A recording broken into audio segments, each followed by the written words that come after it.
everyone, welcome to my booktube channel. I'm Siwon and I love to read.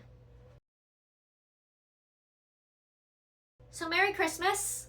I'm a ranger, if you can't tell, and apologies for the terrible lighting on this video. My ring light has since died.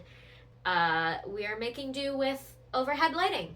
So since it is nearing the end of the year, I thought I would do a 2024 book wrap-up, just going through some of my Storygraph stats and explaining some of my favorites from 2024. So I've got my Storygraph up here. It tells me that I read 119 books. My Goodreads goal was 100 books, so I am very pleased. And the average time to finish, it says 9 days, but the thing is I will leave books in the currently reading category for months at a time, because I have basically DNF'd them, but I'm not admitting that I've DNF'd them. I'm just saying that they're on an extended break. I've done this with Fourth Wing. I've done this with The Graham Effect. And they've just been sitting there in my currently reading category for months. So when I actually do really like a book, I generally finish it, depending on the length, in like 2 to 6 days. So under a week. So take this stat with a grain of salt. My top 3 moods were emotional, lighthearted, and funny. I got into the romance genre this year, so my top moods really reflect that. I typically prefer books that are medium fast-paced and medium length, so 300 to 500 pages. And my top author this year was Sarah J. Maas, because I read almost the entirety of Throne of Glass. I haven't finished Kingdom of Ash yet.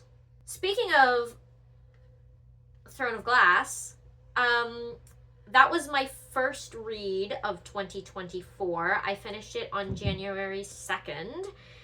And then I, in very quick succession, read Crown of Midnight, Heir of Fire, and The Assassin's Blade. After that, some of the obsession wore off, so I started reading other things as well. I was trying to pick a top favorite book for this video, but that's too hard, so I'm going to give you 3, and they're going to be not single books. The first is the Divine Rivals duology, which is Divine Rivals and Ruthless Vows by Rebecca Ross. The second one is the Shepherd King duology by Rachel Gillig. This is One Dark Window and Two Twisted Crowns. And the third one is the trilogy of A Good Girl's Guide to Murder by Holly Jackson, which is Good Girl's Guide to Murder, Good Girl, Bad Blood, and As Good as Dead.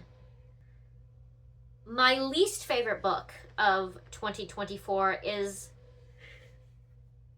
probably Things We Left Behind by Lucy Score. I'm sorry, don't come for me.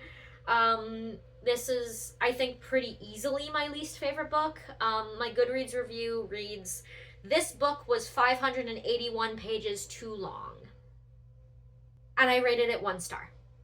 If I could have given it less than 1 star, I would have done that. Just a horrible experience. Didn't like it at all.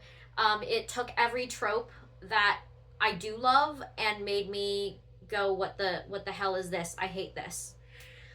I thought it was stupid and too long. I'm sorry.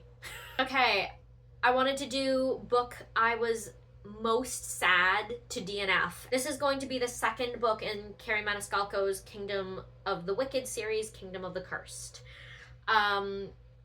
Technically, actually no. Technically, I did finish this book. I'm just remembering that now. I went off it for like months, and then I actually did come back to it, and I forced myself to finish it.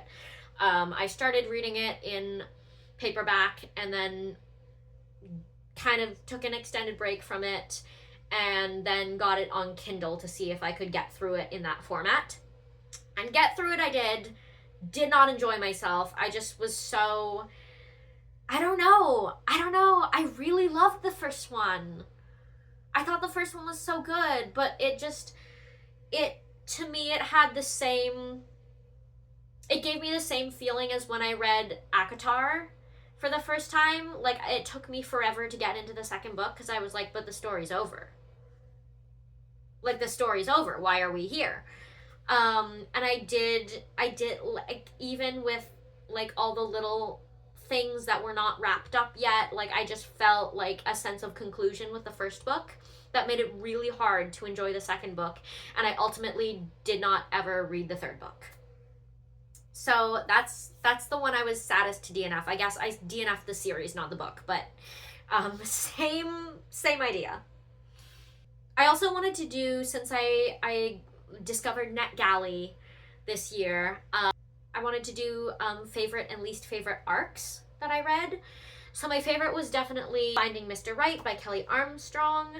I read Kelly Armstrong's YA fantasy sci-fi books as a kid and loved them, so it was nostalgic in a way for me to pick up a book by Kelly Armstrong, even though it was so different from anything else I'd read by her. But this is basically a book about an author who doesn't want to do any of the publicity stuff, so she hires an actor to play the author, and they fall in love.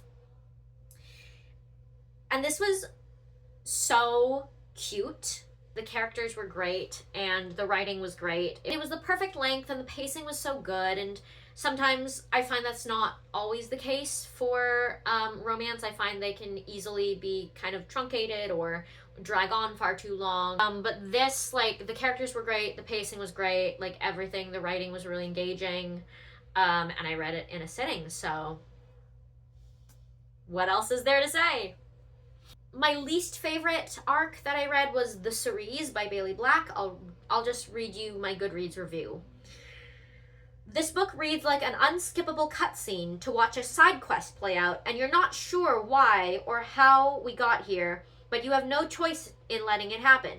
Also, the characters are all one-dimensional and only exist to serve the plot, and I don't know why I should care about any of them. But you know what? At least it was short. I rated this 2 stars, and I vividly remember hating it as I was reading it. And like I always say with books that are not for me, like, props to the author, you wrote a book. However, just because you wrote it doesn't mean I have to like it, and that is exactly how I feel about The Cerise. Now I'm gonna do favorite new author that I discovered in 2024, and this has got to be Emily Henry.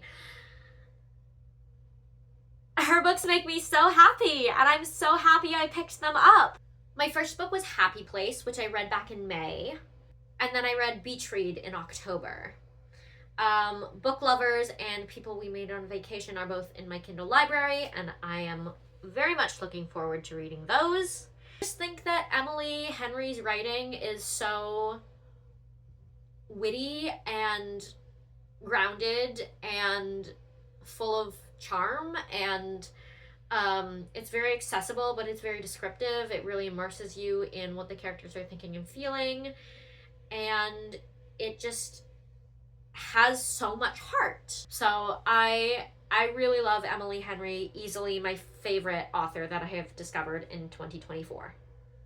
Okay, I did also want to do my favorite nonfiction book, because I do read a little bit of nonfiction, and my favorite was probably Divergent Mind by Janara Narenberg. The subtitle is Thriving in a World That Wasn't Designed for You. It's about being neurodiverse in a neurotypical culture, and not only how that affects you, but how you can move forward. And as someone who is diagnosed with autism and ADHD, I found a lot of useful information and a lot of validation of my experiences in this book. It just made me feel like, oh, I'm not alone, which is always a lovely experience.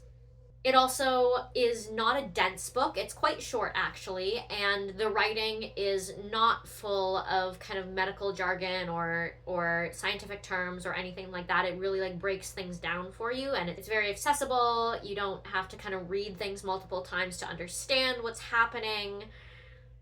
And it also has a lot of subsections. So there's, like, the chapter, and then there's a subsection, and then there's a subsection, and then there's a subsection, and, like, each subsection is quite short, which is great if you have ADHD and what can be a somewhat limited attention span sometimes. So I just thought it was great because I could like read a little bit, put it down, read something else, come back, pick it up again, and not feel like I had just kind of abandoned it in the middle of like a 50-page chapter or something.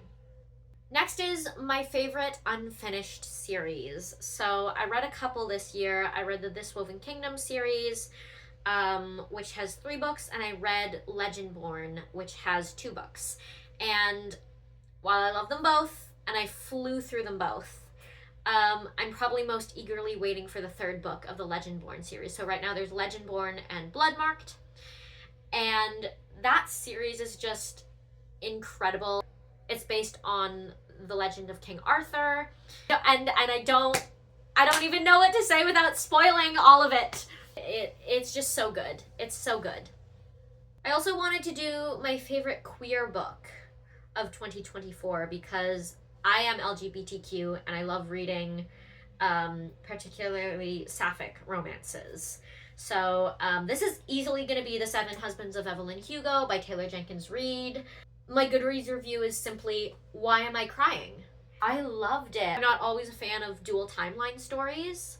I can get a little bit confused sometimes, but it was very clear when we were in present day and when Evelyn was telling her story, and I was so absorbed in her life and her romance with this woman and the ways in which they made it work. So 7 Husbands of Evelyn Hugo, easily my favorite queer story. I also started reading graphic novels because I got the Kobo Libra Color, and there's something about it that just makes it so fun to read graphic novels. I really like, I would never sit down and just read a graphic novel in print. I don't know what it is, but I just like, it just is not holding my attention. But when it's on, this is such a Gen Z thing to say, when it's on the screen, I can really like appreciate it and absorb it and like look at all like the details of the image and like absorb the story and stuff. When it's in print, I can't do that. I don't know why. Can't focus. But I got really into graphic novels because I got the Kobo Libra Color, which I love, by the way. I don't think I ever did a full review of that, but I should because it's fantastic.